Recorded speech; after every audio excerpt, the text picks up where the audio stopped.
안녕하세요. 사연 읽어주는 남녀입니다. 오늘도 와주셔서 감사드리며 그럼 오늘의 사연 읽어보겠습니다. 오늘도 바다는 잔잔하네요. 바람 한 점 없어 융단을 깔아놓은 것 같을 정도로요. 요즘은 매번 이렇답니다. 때때로 바람도 선들 불고 덕분에 파도도 잔잔한 바다 위를 미끄러지듯 나가는 배 위에 선 남편과 아빠가 손을 흔들고 있는 모습이 보입니다. 거리 탓인지 잘 보이지는 않지만 남편의 입모양은 대충 그런 뜻이지 싶더군요. 저녁에 싱싱한 물회 한 그릇 하자. 다녀올게. 분명히 그런 말을 하는 것 같더라고요. 일을 떠난 사람이 오려면 아직 시간이 많이 남았겠지만 남편이 좋아할 걸 아니 벌써부터 음식 준비할 생각에 마음이 급해집니다. 깻잎도 다듬고 물에 양념도 만들려는 그때 누군가가 저를 흔들더군요. 엄마, 일어나. 요샌 왜 이리 낮잠이 잦아? 왜, 꿈속에서 새 서방이랑 데이트라도 해? 딸이었습니다. 제가 또 낮잠을 자다 꿈을 꾼 모양이네요. 아쉽더라고요. 이왕 꿀 꿈이면 남편과 아빠가 물회를 다 먹고 나서나 깰 것이지. 그 소소한 행복을 앗아간 딸이 괜히 얄미워 보이지 뭡니까? 그래, 새 서방이랑 알콩달콩 잘 놀고 있었다. 네가 깨우지만 않았으면 더 재밌었을 텐데. 정말? 미안. 안 되겠다. 다시 자. 혹시 알아? 또 나오실지. 하하. 딸의 손에 들린 호박잎과 알싸한 된장찌개 냄새가 코를 찌르는 걸 보니 딸이 점심 먹자고 음식을 준비해 온 모양이네요. 오랜만에 본 남편을 못 보게 한 건 밉지만 그래도 지엄마 밥 챙겨온 정성을 봐서 화내는 건 참아야 할 것 같습니다. 그래도 위안이 되는 게 아주 없지는 않더군요.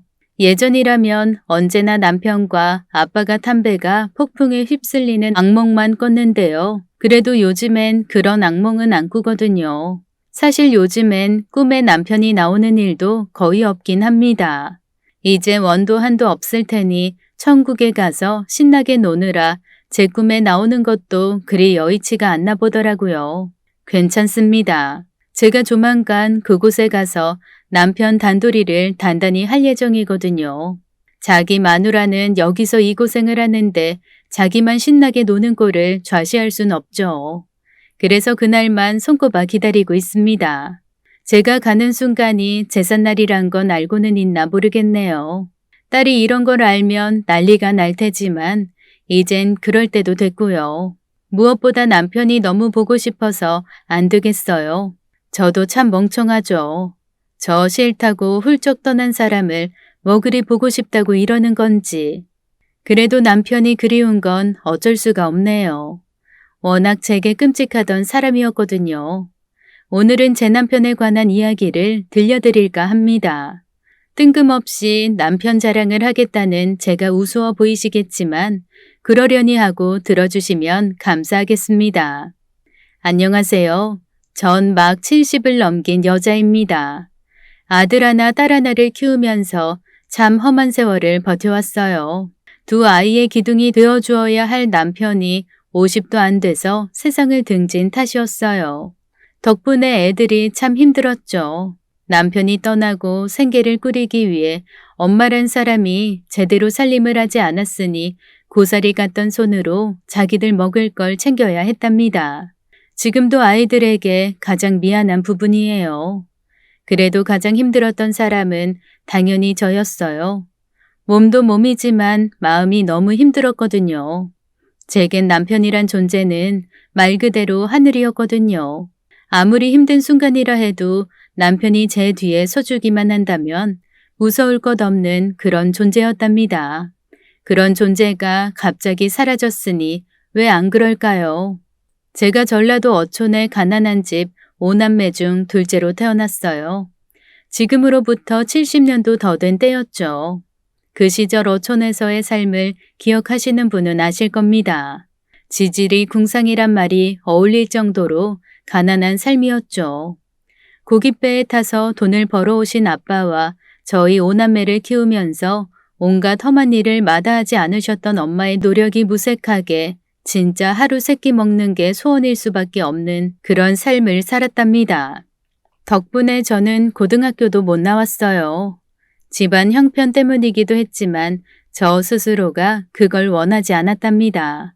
제 위로 큰언니는 몰라도 제 밑으로 남동생이 셋이었으니까요. 언니랑 저야 못 배우고 못 먹어도 괜찮았지만 남동생들은 그렇게 살게 하고 싶지 않았답니다. 언니가 먼저 서울에 올라와 봉제 공장에 들어갔고 저도 1년 뒤 언니를 따라 같은 길을 걸었어요. 잠을 안 자려고 약을 먹어가며 일했던 그 시절이 떠오르니 절로 한숨이 나네요. 진짜 힘들었답니다. 그걸 버틴 게 용하기까지 했죠. 그게 다가 아니에요. 때론 실컷 일을 하고도 돈도 못 받았던 적이 한두 번이 아니었으니까요. 그래도 고향에 계신 부모님과 동생들을 생각하며 악으로 버텼던 그 시절이 어찌 보면 참 행복한 때이기도 했어요. 그건 아마 남편 때문일 겁니다. 제가 서울에 와서 4년 정도 됐을 때였어요. 2군데 공장을 거쳐 3번째 회사로 왔을 때였죠. 그래도 나름 경력이 있다고 월급도 좀 올랐고 일하는 언니들 중에선 실력을 인정받기도 했답니다. 그래봐야 흔히 말하는 공순이에 불과했지만요. 아실 테지만 공순이라면 사람들이 참 업수히 여겼었어요. 일반인들은 물론이고 심지어 공장에서 일하는 상급자분들까지도 그러셨죠. 그러니 막대하는 건 일상이었답니다. 문제는 그 수준이 너무 심했다는 거죠. 요즘에야 그러면 당장 쇠고랑을 찰 일이지만 예전에 반장이나 상급자 남자들 중에 손버릇이 안 좋은 사람들이 적당히 있었답니다. 왜 그런 거 있잖아요. 야근을 하는 여공 뒤로 와서는 피곤하다며 어깨를 주물러주는 척하다 앞쪽이나 아래쪽으로 손을 가져가는 그런 나쁜 놈들 말입니다. 제가 갔던 회사의 반장이란 놈이 딱 그랬어요. 진짜 안 당해본 애들이 없었을 정도였답니다. 이미 결혼을 해서 애도 둘이라던 사람이 왜 그런 건지. 문제는 그런 걸 다들 알면서도 아무도 이 일을 제기할 수 없었다는 거였어요. 다들 비슷비슷한 사연을 가졌다 보니 당장 회사를 그만둘 수 없는 처지였거든요. 공장장이나 반장들도 그런 거라니 무서운 게 없었던 거죠. 설령 그런 일이 문제가 돼도 회사에선 남자 직원들을 자르는 경우가 거의 없었답니다. 여직원들은 너무도 손쉽게 구할 수 있었다는 이유였죠. 그러니 몹쓸 짓을 당한다 한들 회사의 높은 양반들에게 그 일을 말할 수가 없었던 거였어요. 다들 자기만 아니기를 바라는 게 다였달까요? 저도 이미 그 이야기를 들어서 모르는 건 아니었습니다. 그래도 그 회사로 갈 수밖에 없었던 건 단돈 몇만 원이라도 더 월급을 줬기 때문이었어요. 그 돈이면 동생들 반찬이 달라지는 일이니까요. 그러니 혹여 남자의 손이 원치 않는 접촉을 한다 해도 처음부터 참을 각오는 되어 있었던 거죠. 그래도 그런 일은 없기를 바랐답니다. 헛된 바람이었어요. 제가 예쁜 건지는 잘 모르겠지만 제가 공장에 출근한 3일 뒤부터 그런 일을 당했답니다. 진짜 끔찍했어요. 그런 날이면 당장이라도 공장을 때려치우고 싶었지만 그래선 안 됐죠. 제게는 부양할 가족이 있었으니까요. 그렇게 두어 달을 버텼어요. 그날도 역시나 반장의 손이 제 가슴 쪽을 슬금슬금 더듬어 왔답니다. 벌레가 제 알몸을 기어다니는 느낌에 온몸에 소름이 끼쳤지만 참아야 했어요. 주변의 친구들도 모른 채 하며 일을 했고요. 다들 같은 처지니 안쓰러우면서도 감내해야 했던 거였어요. 그랬다면 여느 날처럼 넘어갔을 거고요. 근데 그날은 달랐어요. 지금 뭐 하시는 겁니까? 아이, 창피한 줄 아세요. 아무도 건드릴 수 없었던 반장의 행동에 제지를 건 건 저보다 1살 많던 공장의 남자 직원이었어요. 주로 배달과 자재 운송을 하던 친구였죠. 덩치는 컸지만 순박한 얼굴 탓에 그리 눈에 띄지는 않았던 사람이었어요. 저랑은 몇 번 인사를 나눈 게 다였답니다. 그런 사람이 갑자기 그러자 모든 사람들의 시선이 제게 몰릴 수밖에 없었어요. 반장은 갑작스런 제지에 당황한 듯 너털 웃음을 터뜨리다 곧 그 사람을 다그치기 시작했어요. 내가 뭘 넌 이 시간에 여길 왜 와? 하던 일이 날 것이지. 하던 일 하려고요. 근데 반장님은 일을 안 하시는 것처럼 보여서요. 뭐라고? 내가 지금 노는 것처럼 보이냐? 애들 실수하는 거 잡아주고 공정 체크하는 거 몰라? 실수하는 걸 잡아주는 게 그런 겁니까? 창피하지도 않아요? 아마 사장님을 제외하고는 다 알았을 겁니다. 반장이 여공들에게 하는 그 음흉한 짓 말이에요. 그래도 누구도 이 일을 제기할 수는 없었죠. 그래서 더 그랬던 거고요. 그러던 차에 당한 재진이 자기도 꽤 놀랐을 겁니다. 그래서였죠. 반장이 그 사람을 때리기까지 했답니다. 처음엔 맞던 사람이 더는 안 되겠는지 주먹을 휘두르자 상황이 급반전됐어요. 애당초 덩치부터 말이 안 됐죠. 그 사람 주먹 한 방에 반장이 나가 떨어졌거든요. 바로 제 앞에서 일어난 일이었어요. 그걸 보면서 통쾌하긴 했지만 그보단 두려운 게 더 컸어요. 제가 한 일은 아니지만 어쨌든 저로 인해 비롯된 일이었으니까요. 그리고 그 사람 걱정도 됐고요. 대충은 알았답니다. 그런 일을 저지르고도 공장에 다닐 수 없다는 걸요. 역시나 그랬어요. 남자는 바로 잘렸어요. 그나마 저는 무사하니 다행이었을까요? 왜 그랬어요? 윤 반장 그러는 거 다 알면서도 가만히 있는 이유 뭔지 알잖아요. 네, 알기는 아는데 정미 씨 그러고 있는 걸 보니 순간 눈이 뒤집혀서요. 당하는 나도 참는데 왜 무종 씨 눈이 뒤집혀요? 말을 하다 보니 번쩍 떠오르더라고요. 그 사람 눈이 뒤집힌 이유가 무엇인지 말이죠. 사실 좀 놀랐어요. 저희가 크게 교류가 있던 사이도 아니었으니까요.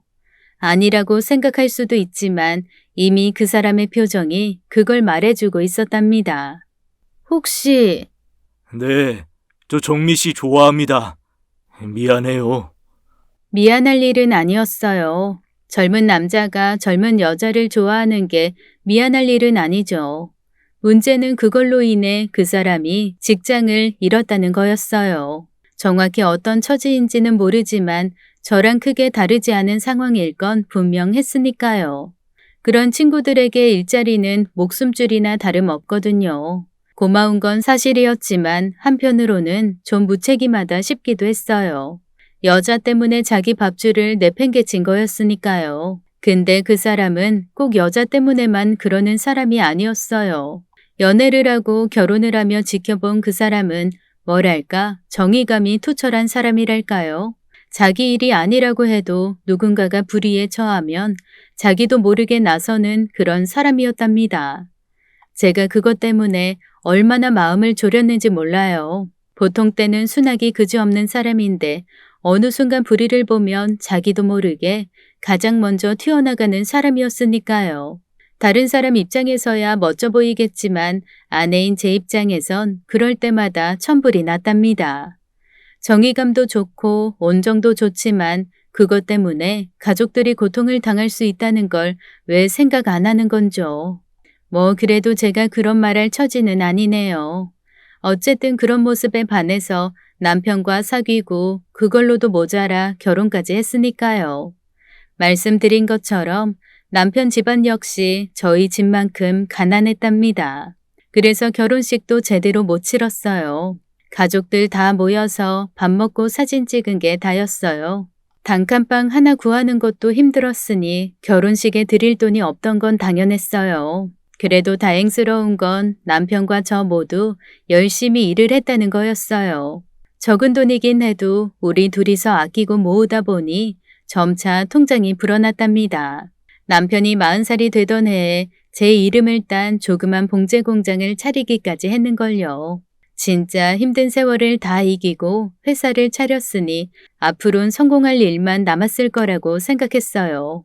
아니할 말로 남편과 저 둘이서만 열심히 일해도 우리 두 사람과 우리 두 아이 끼니는 거르지 않고 살 수 있다고 생각했어요. 그게 안 되더군요. 그냥 월급 받고 일할 때와는 또 달랐답니다. 신경 쓸 일도 많고 직원들 챙기는 것도 해야 하고 매달마다 돌아오는 직원들 월급날이 거짓말 좀 보태서 자고 나면 바로 닥치는 수준이었어요. 그렇게 무서울 수가 없었습니다. 그래도 일한 만큼 대가를 받을 수 있었다면 그렇게까지는 안 됐을 거예요. 사업이란 걸 하다 보니 일하고도 돈을 못 받는 경우가 적지 않더라고요. 받아놓은 어음이 부도나는 경우도 있었고요. 결국 4년 만에 망하다시피 해서 공장 문을 닫아야 했어요. 따지고 보면 당연한 일이었답니다. 받아야 할 돈은 못 받는데 줄 돈은 칼같이 챙겨주었으니 회사 통장이 짜부러드는 건 정해진 이치였어요. 그래도 좋은 경험했다 치면 될 일이었죠. 아직 젊고 몸뚱아리 튼튼하니 다시 열심히 일하면 저희 식구들 못 먹고 살까 했어요. 근데 그게 아니었어요. 남편이 받은 충격이 많이 컸나 보더라고요. 특히 믿었던 사람들에게서 느낀 배신감이 남편을 힘들게 했답니다. 일일이 다 말씀드릴 수는 없지만 사람이 힘든 처지에 몰리고 나면 본색이 드러나더군요. 남편이 한동안 중심을 못 잡고 방황하던 때였어요. 그쯤 들어서 아빠가 건강이 많이 안 좋아지셨어요. 암 같은 난치병에 걸린 건 아니셨지만 70년 가까운 세월을 험한 뱃일을 하셨으니 몸 여기저기서 쉴 새 없이 말썽을 부리셨거든요. 그래도 뱃일을 접을 수 없다고 고집을 부리신 게 저희 자식들을 걱정하게 만드는 거였어요. 조금씩 다르긴 하지만 그래도 다들 어느 정도는 살만한 형편이 된 뒤 자식들 5이 십시일반 돈을 모아 중고 고깃배를 한 척 사들인 게 이유였어요. 자식들이 그 고생에서 번 돈으로 사준 고깃배를 놀릴 수 없다셨거든요. 그 마음을 모르는 건 아니었지만 그래도 이젠 쉬셨으면 싶은 게 자식들 마음이잖아요. 자식들이 돌아가며 일 그만두기를 말씀드렸지만 말을 듣질 않으시더군요. 엄마조차 그럴 수 없다셨을 정도였어요. 바로 그때 남편이 나섰답니다. 아버님, 그 몸으로 일하시는 건 무리예요. 좀 그러시면 사람을 쓰시던가요. 사람을 쓰면 돈이 나가잖아. 뭐하러 그래? 나 혼자 해도 충분한 걸. 아빠, 그러다 진짜 큰일 나요. 이제 좀 쉬셔도 되잖아요. 쉬면? 그러면 더 몸만 아플 텐데. 너무 걱정 마. 쉬엄쉬엄 하마.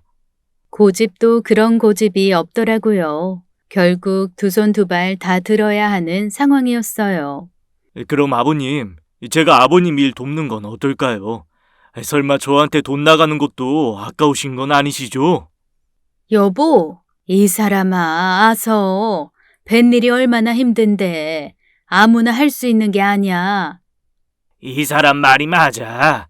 나야 평생 한 일이니 하는 거지만 자넨 안 돼. 뭐가 아쉬워서 이 험한 일을 하려고 그래. 하던 일이나 잘하게. 사실 그때까지 저희 공장이 문 닫은 걸 말씀드리지 않았답니다.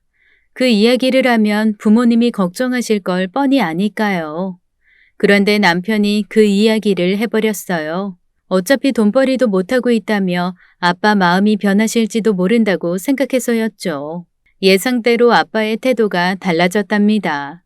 그런 일이 있었어? 마음고생이 심했겠구만. 그래도 기술이 있으니 서울에서 다른 일 해도 되잖아. 굳이 이 힘든 일을 할 이유가 있나? 죄송하긴 한데 저 지쳤어요. 일이 힘들어서가 아니라 사람 대하는 게 너무 힘들어서요.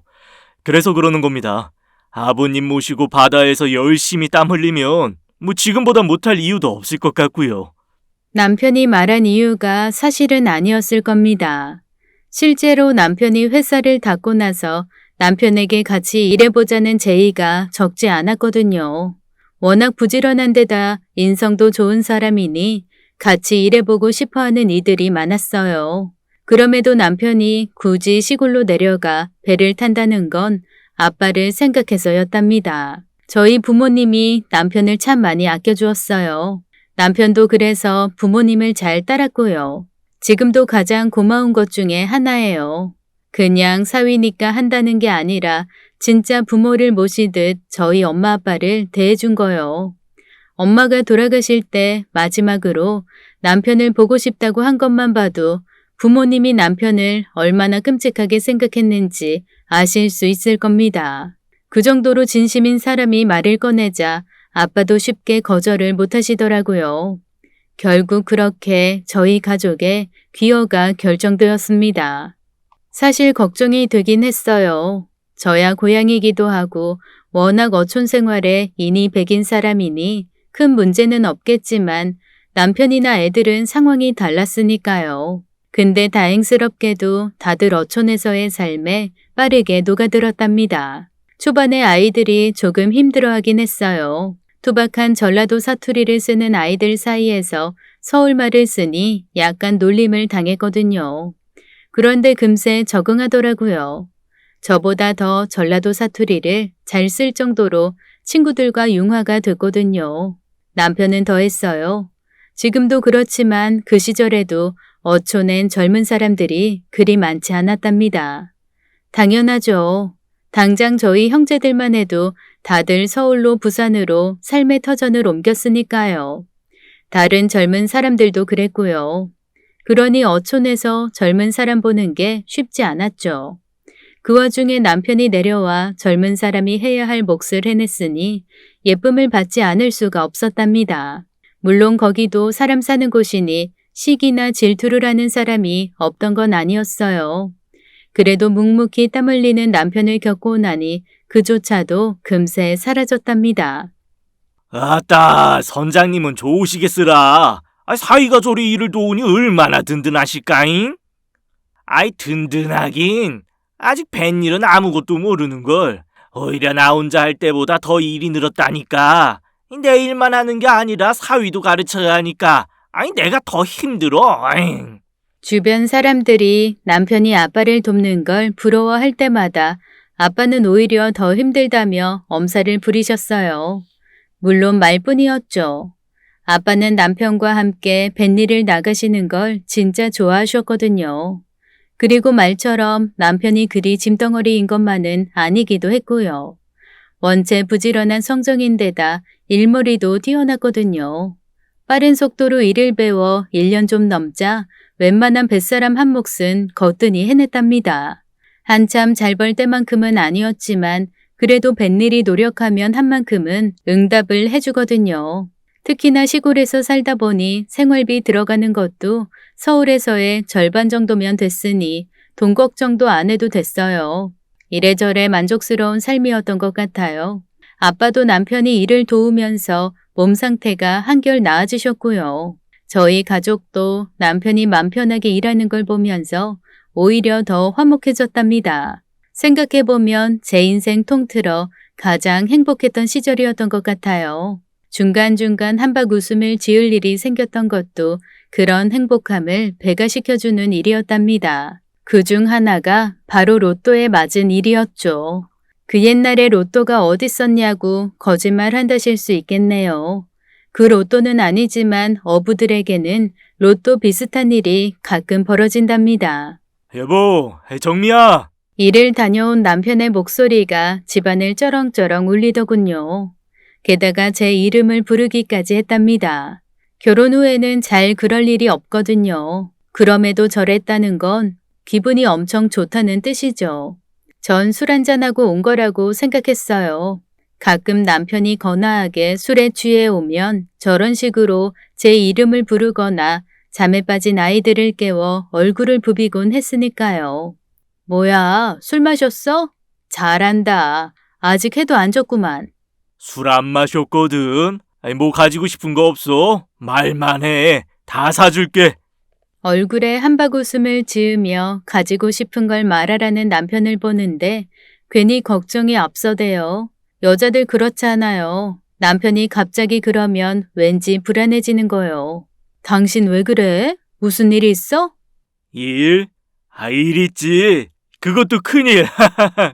무슨 일인데 불안하니까 얼른 말해. 한껏 걱정스러운 표정을 짓는 저를 보더니 남편이 입을 열었답니다. 쳐놓은 그물에 돌고래가 걸렸대요. 그래서 저런 거였어요. 무슨 말인지 의아해 하시는 분들도 계실 것 같아 설명드리자면 이렇습니다. 흔히 삼괭이라고 불리는 돌고래를 위시해 밍크고래 같은 어종들은 포획이 금지되어 있답니다. 그래서 일부러 고래를 포획하거나 어구 양망 시 살아있는 고래를 포획 시 형사처벌을 받을 수도 있어요. 근데 안 그런 경우도 있어요. 그물을 쳤다 끌어올렸는데 거기에 고래가 걸려 죽어 있는 경우라면 어민들이 절차를 거쳐 그 고래의 소유권을 가지게 되거든요. 잦은 일은 아니지만 가끔 그런 경우가 생긴답니다. 물론 그런 걸 가장해 일부러 고래를 잡는 경우라면 처벌을 받을 수도 있어요. 그래서 고래가 포획되면 경찰이 꼼꼼히 조사를 한답니다. 작살 같은 걸 썼는지 의도적으로 고래를 잡았는지 확인을 하거든요. 근데 그 과정에서 의도된 흔적이 발견되지 않으면 그 고래는 어민께 돼요. 이게 꽤 큰 돈이 된답니다. 그래서 어민들 사이에서는 이런 걸 가리켜 바다의 로또라고까지 부르는 거고요. 바로 그런 일이 생겼답니다. 정말 잘 됐다. 나 진짜 뭐 사지? 다들 부러워하셨답니다. 저도 당연히 기분 좋았고요. 뱃사람만이 가질 수 있는 특권을 누리는 거니 그러지 않을 이유가 없죠. 그렇게 행복한 날들이 이어졌지만 그래도 마음 한구석은 언제나 불안함이 있을 수밖에 없는 게 뱃사람을 남편으로 둔 여자의 숙명이랍니다. 기상청에서 수시로 날씨 정보를 알려주니 풍랑주의보가 내리면 배를 띄우지 못하게 되어 있지만 바다가 어디 그리 사람 마음대로 움직여 준답니까? 멀쩡한 줄 알고 나갔다가 풍랑에 휩싸여 사고를 당하는 경우가 심심치 않거든요. 어촌에서 자란 분이라면 가족이나 친지 혹은 지인들이 사고로 인해 유명을 달리한 경험을 한두 번은 다 가지고 있을 정도로 뱃일은 늘 위험이 상존하는 게 사실입니다. 저라고 그걸 모를까요? 당장 저 어릴 때 아빠의 친한 친구분이 그런 일을 당하는 걸 보기도 했고요. 그러니 언제나 남편이 바다로 나가면 입향 전까진 마음을 졸여야 했답니다. 그나마 다행인 건 아빠가 함께 한다는 거였어요.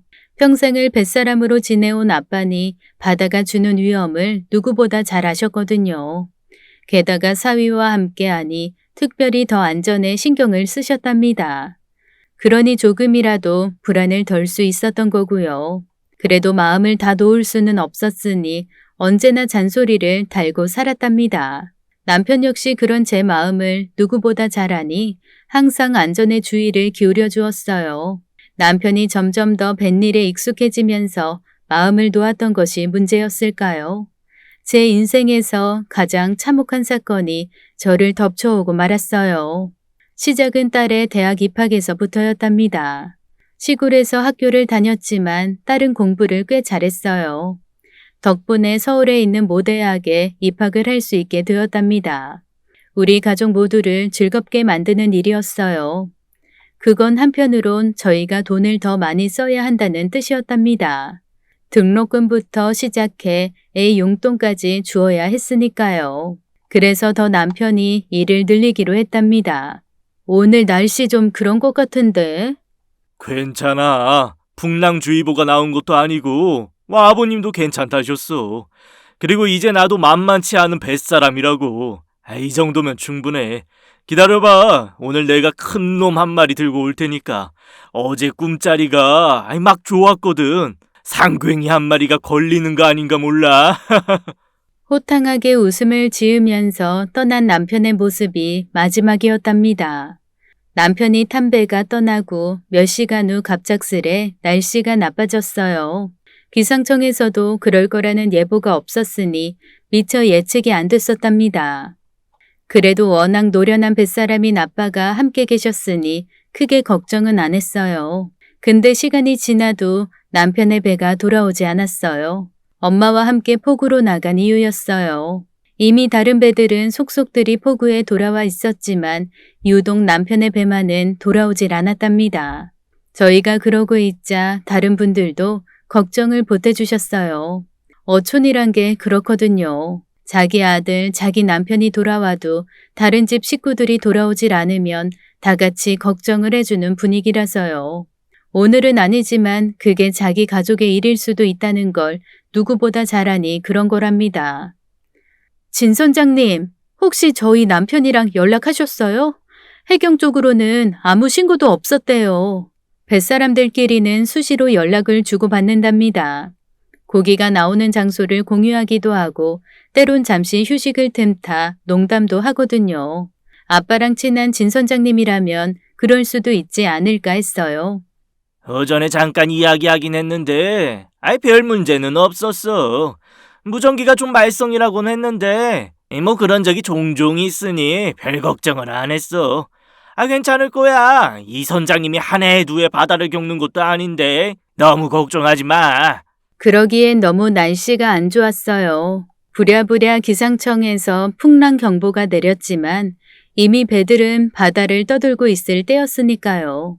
게다가 진 선장님 말대로 무전기 상태가 나빴다면 그런 정보를 몰랐을 수도 있었고요. 결국 그 밤 내내 남편은 돌아오질 않았습니다. 다음 날도 날씨가 안 좋았어요. 저희 신고를 받은 해경이 배를 띄웠지만 다른 어선들은 바다로 향할 수 없었답니다.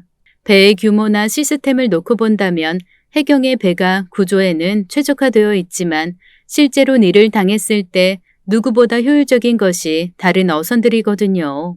바닷길에 가장 익숙하기도 하고 고기를 잡는 과정에서 생긴 노하우로 조난당한 배를 찾는 데는 최고인 분들이기 때문이에요.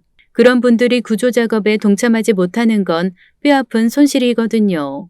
날씨가 개고 다른 어선들도 저희 배를 찾아 나섰지만 소득은 없었어요. 벌써부터 사람들이 쑥덕거렸답니다. 아무래도 저희 배가 잘못된 걸 거라면서요. 엄마와 저 그리고 아이들은 악몽 같은 하루하루를 지날 수밖에 없었어요. 그렇게 일주일이 흘렀고 보름이 지났습니다. 대대적인 수색 작업에도 불구하고 그 어떤 흔적도 발견되질 않았어요. 인정하긴 싫지만 그간의 사례에 비추어 본다면 남편과 아빠가 탄 배는 어느 바다 깊숙한 곳에 가라앉았을 게 분명했어요. 시간이 가는 줄도 몰랐습니다. 허기라는 것도 느껴지지 않았어요. 잠을 잘 수도 없었어요. 제 모든 신경은 남편에게로 향해 있었으니까요. 평생 저희를 위해 누구보다 열심히 살아온 그 사람을 그렇게 보낼 수는 없었다고요. 웃는 얼굴로 고래 한 마리 잡아오겠다던 사람이었는걸요. 결국 모든 수색 작업이 종료되었습니다. 그건 곧 남편과 아빠의 죽음을 의미하는 일이었고요. 그러나 저는 받아들일 수 없었습니다. 그 건강한 사람이 고작 그따위 바람에 졌을 거라고는 인정할 수 없었으니까요. 수시로 해경에 문의를 했어요. 그때마다 해경 사람들이 참 난처했을 겁니다. 자기들도 한다고는 했지만 아무 소득이 없어 작업을 중단한 상황이니 제가 아무리 조르고 때를 써도 더 이상 구조 작업을 진행할 수는 없는 처지였으니까요. 그것 아니라 해도 할 일이 차고 넘치는 분들이었지만 제가 기댈 때라고는 그것 말고는 없었으니 생떼를 쓴 거였어요. 엄마, 또 그러고 있어? 들어가자. 날 차. 아니야, 괜찮아. 나 아빠 기다릴 거야. 할아버지도 금방 오실 거고. 우리 배 들어오는 것만 보고 갈 테니까 너 들어가 있어. 엄마 왜 그래? 두 분 안 돌아오셔. 엄마도 알잖아. 무슨 소리야? 왜 안 돌아와? 돌아와. 이 포구를 거쳐나간 배는 언제가 됐건 이 폭으로 돌아오는 거야. 너 자꾸 그러면 엄마가 화낸다. 엄마! 말도 안 되는 억지였습니다. 모르고 있던 건 아니었지만 전 그렇게 할 수밖에 없었네요. 제가 두 사람의 귀환을 포기하는 순간 남편과 아빠는 죽은 걸로 될 테니까요. 세상 모든 사람이 다 그런다 해도 전 그래선 안 됐어요. 꼬박 3달을 그렇게 살았습니다. 그 사이 많은 것이 달라졌죠. 가장 큰 건 아이들이었어요. 마냥 철이 없을 줄만 알았던 딸들이 제가 없는 집안 살림을 다 꾸렸거든요. 처음엔 저를 집으로 데려가려던 아이들이 어느 순간 그 일을 멈췄답니다. 그럴 수밖에 없었어요. 제가 힘든 몸을 이끌고 들어와 기절하듯 잠에 들었다가 악몽을 꾸고 일어나는 모습을 수차례 걸쳐 보았으니까요. 그리고 나면 또 미친 사람처럼 폭우로 나갔답니다. 그걸 막기라도 할 양이면 제가 난리를 부렸으니 딸들도 더 이상 저를 막으려 하지 않았던 거였어요. 미칠 듯한 간절함만이 저를 살아 숨쉬게 했답니다. 그럼에도 여전히 남편이 탄 배는 돌아오질 않았어요. 결국 제가 폭우에서 쓰러져 병원에 실려가고 난 뒤 그 일을 중단할 수밖에 없었답니다. 이거사 그만해. 이러다 너까지 죽어. 내가 너 죽는 꼴까지 봐야겠니? 차라리 내가 먼저 죽는 게 낫지. 너 계속 이러면 엄마 목 매달 거야. 거짓말 아니야. 영감이랑 사위 먼저 보낸 년이 자식까지 앞세우느니 차라리 영감 따라가는 게 맞지 싶다. 칠순의 노모가 눈물 콧물 흘려가며 저를 만류하는데 제가 더 이상 뭘 하겠습니까? 비로소 걱정스런 눈빛으로 저를 바라보던 딸들이 눈에 들어오대요. 그 3달 사이에 딸들의 얼굴이 너무 수척해져 있더라고요. 그럴 수밖에 없죠. 집안의 기둥이던 아빠와 할아버지가 죽은 슬픔을 견디는 것만으로도 충분히 힘들었을 텐데 거기에 엄마라는 사람이 미친 사람처럼 폭우를 헤매고 다니는 걸 보아야만 했으니까요. 제가 무얼 하고 있는 건지 비로소 알겠더군요. 그날 이후 전 더 이상 폭우에 나가질 않았답니다. 여전히 마음은 폭우를 향해 있었지만 마음이 시키는 대로 따르질 않았거든요. 제게는 지켜야 할 엄마가 있었고 아이들이 있었으니까요. 사람이라는 게 참 신기하더군요. 진짜 못 살 줄 알았습니다. 아빠를 잃고 동시에 남편을 잃은 슬픔이 너무 커서 그대로 주저앉을 것 같았는데 어떻게든 사라지대요.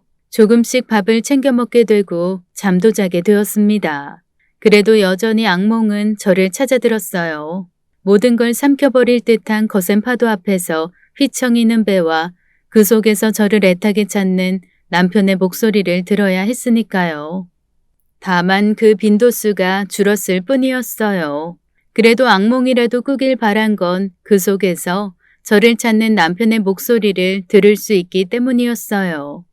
그렇게라도 남편의 목소리를 듣는다는 게 중요했습니다. 매정한 사람 같은 이라고. 저 편하게 좀 좋은 모습으로 나타나주면 얼마나 좋았을까요? 자긴 편하게 잘 있으니 나도 이제 맘 놓으라고. 그 한마디만 해줬어도 제가 그렇게까진 힘들진 않았을 텐데요. 차곡차곡 세월이 쌓여갔습니다. 이젠 남편이 없는 집안의 풍경이 일상적인 것이 되어갔어요. 아이들도 각자 제자리를 찾아갔고 저 역시도 그런 일상을 인정하기 시작했죠. 물론 때때로 남편을 그리워하는 감정이 치밀어 오르긴 했지만 이젠 막연한 기다림이 아닌 그 사람을 추억하는 수준이 됐답니다. 큰딸을 시집 보냈고 둘째도 그렇게 했어요. 손자도 보고 그 아이들이 자라는 걸 보면서 저도 한 해 두 해 나이를 먹어갔답니다. 세월이란 게 그렇게 빠른 거였어요. 엄마가 제 곁을 떠나셨거든요. 그래도 생각보다 슬프진 않았습니다. 90을 넘기실 때까지 크게 아프지 않고 편안하게 떠나신 탓일 겁니다. 마지막 가는 길 저희 5남매와 10여 명에 달하는 손자들이 차례차례 엄마와 마지막 인사를 할 수도 있었고요. 나 이제 가면 네 아버지 보겠구나. 조서방도 함께 있겠지. 내 가서 2 양반 따끔하게 혼낼 테니 너 오래 있다가 와라. 그래도 아쉽긴 하구나. 조서방이 여기 있어서 널 맡기고 갔으면 한층 마음이 편했을 텐데. 마지막 가시는 길 엄마가 남편을 그리워하시대요. 당신 말로는 올라가서 만나는 것보단 여기서 보고 떠나시길 원했다시면서요. 엄마의 심정이 무언지 알 수 있었답니다. 그래도 한편으론 엄마가 부러운 것도 사실이었어요. 엄마 말대로 엄마는 하늘에서 아빠와 남편을 다 만날 수 있을 테니까요. 참 고생 많으셨답니다. 2 사람이 떠난 후 저와 함께 이 일 저 일 하시느라 늙음하게도 몸 한 번 편히 누이시질 못했으니까요. 그러니 그때의 이별이 어떤 의미로는 고맙기까지 한 거였어요. 하늘에선 고되게 몸을 놀리지 않아도 됐을 거잖아요. 엄마도 없고 아빠도 없고 남편도 없었어요. 딸들은 각자의 짝을 찾아 저마다의 집을 꾸렸고요. 혼자 남아 시골집을 지키고 살다 보니 만사가 귀찮아졌답니다. 어디 아픈 곳이 있는 것도 아니었는데 일을 하러 나가기도 싫을 정도로요. 혼자 사는 할망군이 크게 돈 들어갈 곳도 없었어요. 가끔씩 일을 하고 여기저기서 들어오는 돈으로 죽은 듯 살았답니다. 그러다 보니 옛 일들만 떠오르지 뭡니까. 남편이랑 처음 만났던 그날부터 시작해 연애 시절의 온갖 추억들로 하루하루를 연명해 나갔습니다. 그런 제 모습을 지켜보던 딸들이 저마다 자기 집에 와달라더군요. 말로는 애들도 봐주고 자기들 일도 덜어달라는 거였지만 그게 아니란 건 누구보다 제가 잘 알았어요. 혼자 남겨진 엄마가 걱정이 되어서 그런 거니까요. 그래도 가고 싶지 않았어요. 다른 사람들이 들으면 노망난 거라고 말할 거란 건 알지만 저 그때도 여전히 남편을 기다리고 있었기 때문이었어요. 언젠가 돌아올 남편이 이 집으로 올 게 뻔하니 제가 집을 비울 수가 없었답니다. 이미 사망신고도 다 한 상태였지만 저 그때까지 단 한 번도 남편의 제사를 지내본 적이 없었어요. 형제들도 그랬고 자식들도 남편 제사를 모시자고 했지만 그것만은 싫었어요. 정 지내고 싶으면 제가 죽고 나서 같은 날 우리 두 사람의 제사를 지내달라고까지 했답니다. 진짜 바보 같죠? 저도 압니다. 그럼에도 포기할 수 없었어요. 남편이 그런 제 모습을 보면 어떤 말을 할까 궁금하더라고요. 잘했다고 그럴지 아니면 서운하다 그럴지 감이 안 오대요.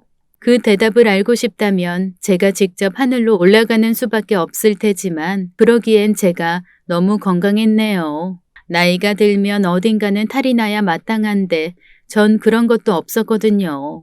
주변 사람들은 한결같이 그러더라고요. 엄마가 90이 넘도록 천수를 누렸으니 엄마랑 가장 많이 닮은 저 역시 그럴 거라고요. 그 말은 곧 제가 20여 년을 더 살아야 남편을 만날 수 있다는 뜻이니 제 궁금증에 대한 대답 역시 20년을 기다려야 들을 수 있다는 말이었답니다. 아니었어요. 저 그 대답 결국 듣고 말았답니다. 제가 70이 되던 해의 일이었어요.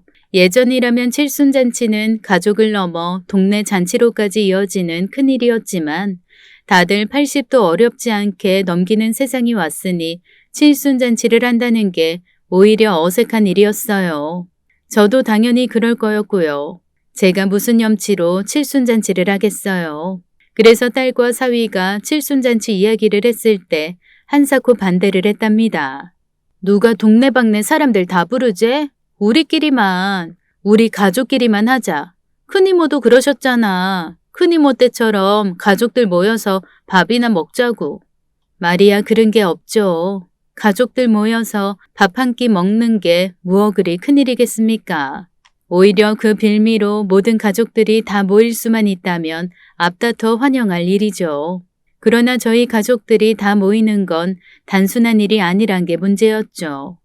저야 딸둘에 사위둘, 손주 셋이 전부지만 언니나 남동생들은 다들 자식들 셋넷을 키운 양반들이랍니다. 그 자식들이 다시 손주를 낳아서 지내다 보니 저희 가족만 다 모아도 수십에 달했거든요.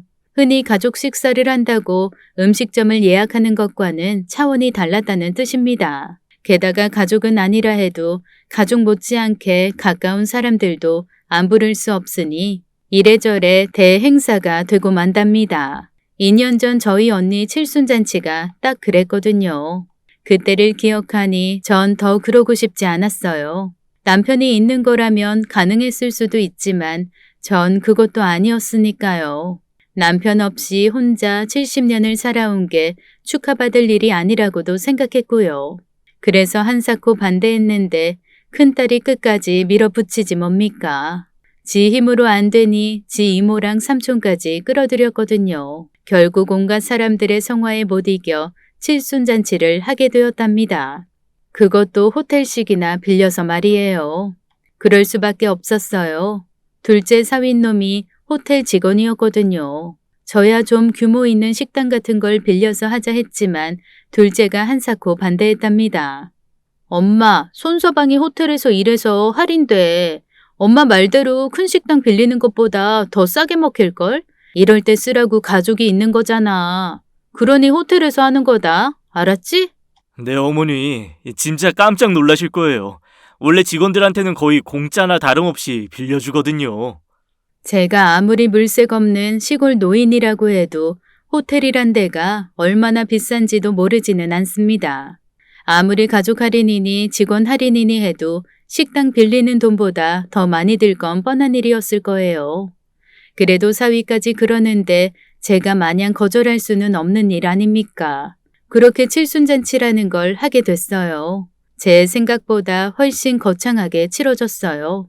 제 소식을 들은 동네 사람들이 너나 없이 오겠다 그랬거든요. 자기들이 오겠다는데 제가 오지 말랄 수도 없는 노릇이었어요. 가족들이 들으면 서운하겠지만 제가 그 힘든 시절 생선 대가리를 다듬으며 이런저런 고민을 털어놓던 사람들이었어요. 때론 위로도 받고 또 때론 야단도 맞았어요. 그 모든 것이 저를 위한 일들이었답니다.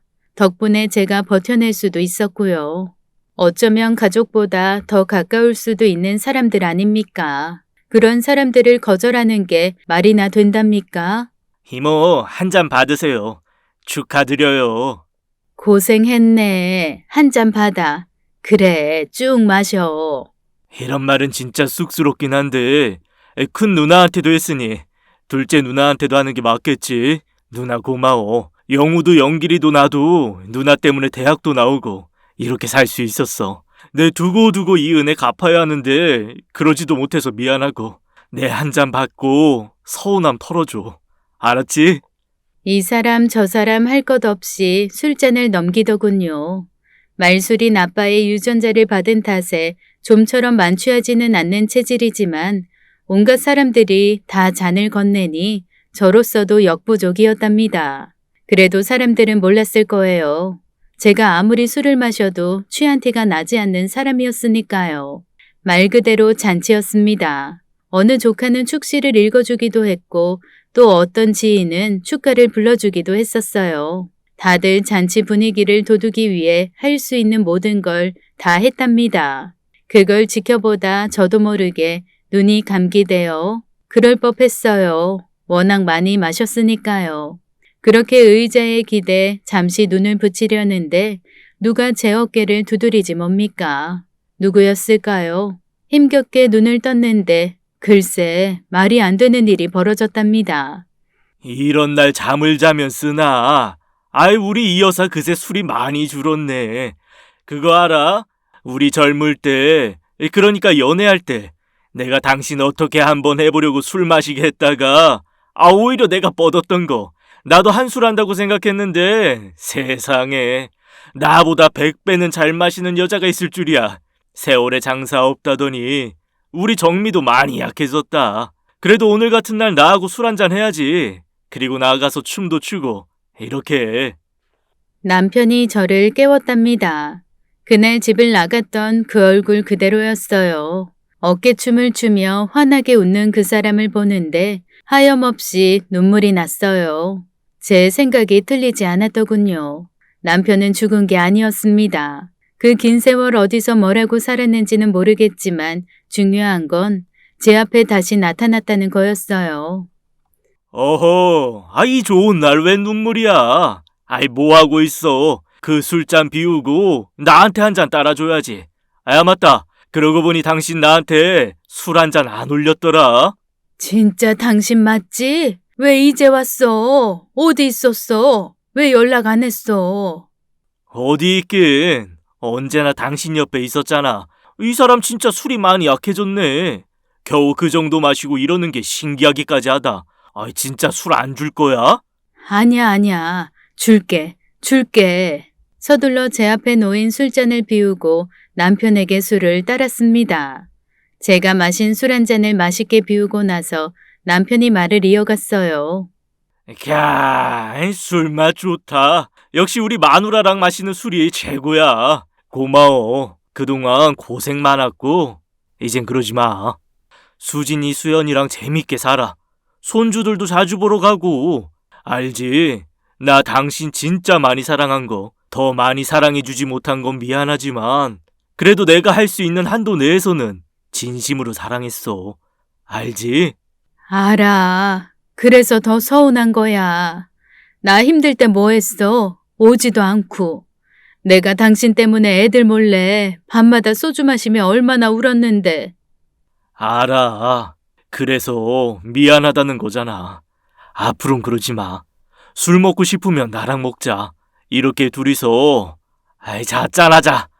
아이, 좋네, 좋아. 앞으로는 이렇게 나랑 먹자고. 나도 당신이랑 술 한잔하는 거 좋으니까 그래 줄 거지. 그런다고 당연히 그러겠다고 말을 하려던 순간이었습니다. 정미야, 정미야, 너 자? 설마 너 술 취했어? 아이고, 우리 동생 옛날 같지 않네. 고작 이것 마시고 골아 떨어지다니. 이래서 네가 이장곤 씨 딸이라고 하겠어? 허허. 저를 깨우던 언니가 제 상태를 보고 놀리더군요. 그러나 거기에 반응할 정신이 없었습니다. 남편이랑 계속 이야기를 해야 했으니까요. 그이는? 그이 어디 갔어? 그이라니? 너 설마 제부 말하는 거야? 정신 차려. 방금 전까지 여기 있었어. 나랑 이야기도 했어. 진짜야, 언니. 그이가 그랬어. 나랑 술 마시는 거 계속하고 싶다고. 뜬금없다는 식으로 바라보던 언니의 눈에 눈물이 맺힌 건 순식간이었습니다. 정미야, 제부 없어. 그럴 리가 없잖아. 아무래도 네가 꿈을 꿨나 보다. 꿈 아니라니까? 진짜로 그이랑 술 한잔 주고 받았어. 찾아봐. 분명히 여기 있었다니까. 내 목소리가 높아지자 사람들의 눈이 제게 몰렸답니다. 홀을 메우던 음악 소리도 잦아들었으니 제가 무슨 말을 하는지도 알았을 거고요. 그 사람들의 표정이 하나같이 언니처럼 변하더군요. 엄마, 왜 그래? 아빠가 어딨다고? 알잖아. 우리 아빠 떠나신 거. 엄마 그러지 마. 방금 전까지 시끌벅적하게 떠들면서 웃던 사람들 모두가 안쓰러운 표정으로 저를 바라보았답니다. 상관없었어요. 저에겐 그것보다 급한 게 있었으니까요. 아니라니까. 수연아, 네 아빠 여기 있었어. 엄마랑 건배도 했는걸. 넌 못 봤니? 안 그래도 네 얘기도 했어. 빨리 찾아봐. 잠깐은 아니었지만 금세 알 수 있었어요. 언니 말대로 제가 꿈을 꿨을 거란 사실을요. 그래도 너무 생생했어요. 제 손을 덮던 남편의 손에서 느껴진 온기가 이렇게 생생했거든요. 엄마, 결국 울음바다가 되었답니다. 잔치를 끝내고 집으로 돌아오면서도 전 남편과의 짧은 만남만을 떠올렸답니다. 다들 꿈이라고 했음에도 잘 받아들일 수 없었어요. 몰랐다는 건 아니었어요. 그래도 꿈이 아니라고 생각하고 싶었던 거였으니까요. 남편이 떠난 후 단 한 번도 포기하지 않았던 생활에 대한 미련을 그렇게 만든 거였어요. 그런 제가 얼마나 안쓰러웠을까요? 그건 아마 남편이 가장 심했던 모양이었어요. 잔치를 벌이고 보름 정도 지났을 때였어요. 이정민 씨 되시죠? 여기 혜경입니다. 다름이 아니고요. 믿을 수 없는 소식이었습니다. 무려 25년 전에 사라진 남편의 배가 발견되었다지 뭡니까? 무인도에 낚시를 갔던 사람들이 동굴에 있던 땡땡호를 발견했어요. 저희한테 신고가 와서 수습했고요. 확인해보니 25년 전에 실종된 땡땡호였습니다. 저희 마을 바다에서 무려 60km나 떨어진 어느 무인도에서 찾았다는 그 배는 분명히 저희 배였어요. 오랜 세월 파도에 쓸리고 바닷물에 잠식되긴 했지만 선두에 새겨진 배 이름은 분명했거든요. 조타실에서 유해 항구를 찾았어요. 근데 기록을 보니 그때 배에 두 분이 계셨더라고요. 한 분은 아마 바다에 떨어진 것 같습니다. 저희는 항구만 확보했거든요. 드디어 남편이 돌아왔습니다. 다만 생환이 아닌 죽어서 돌아온 거였지만요. 백골의 유전자 감식 결과 그 백골은 남편이었어요. 남편이 어떻게든 배를 살리려고 하다 변을 당한 것 같더라고요. 확인 결과 갈비뼈가 부러져 내장을 찔렸을 확률이 높다더군요. 부러진 갈비뼈가 그 증거였습니다. 아빠는 없었어요. 혜경의 말대로 바다에 묻히셨던 모양이었어요. 다들 놀라 하셨답니다. 25년이 지나서 배를 찾은 것도 그랬지만 제 칠순잔치가 끝나기 무섭게 남편의 죽음이 확인된 게 너무 절묘하다면서요. 몹쓸 사람. 그래도 너 칠순 때 찾아온 게 마지막 인사를 하려던 건가 보다. 봐, 내 말이 맞지? 꿈 아니었다니까. 그렇게 남편을 진심으로 떠나보낼 수 있었습니다. 25년간 치르지 못했던 제사를 차리게 된 이유였어요. 처음으로 남편의 제사를 지냈답니다. 저보다 한참 어린 얼굴로 웃고 있는 사진 속 남편에게 마지막 인사를 했어요. 네, 술 한 잔 받아요. 미안해요. 그렇게 먹고 싶어 했는데 이제야 챙겨주네. 그래도 너무 많이 마시지는 말아요. 사진 속 남편을 보며 이런저런 이야기를 했답니다. 딸들과 사위들도 남편에게 절을 했고요. 참 긴 시간이었습니다. 그 시간 동안 제대로 몸도 못 이루고 살았던 남편이 너무 안타까웠지만 이제라도 볕 좋은 양지에 모신 게 다행이라고 생각했어요. 편한 걸로 하자면 납골 땅에 모시는 게 맞았지만 그러고 싶지 않았어요. 볕도 들지 않는 동굴 속에서 25년을 머물렀던 사람이었으니까요.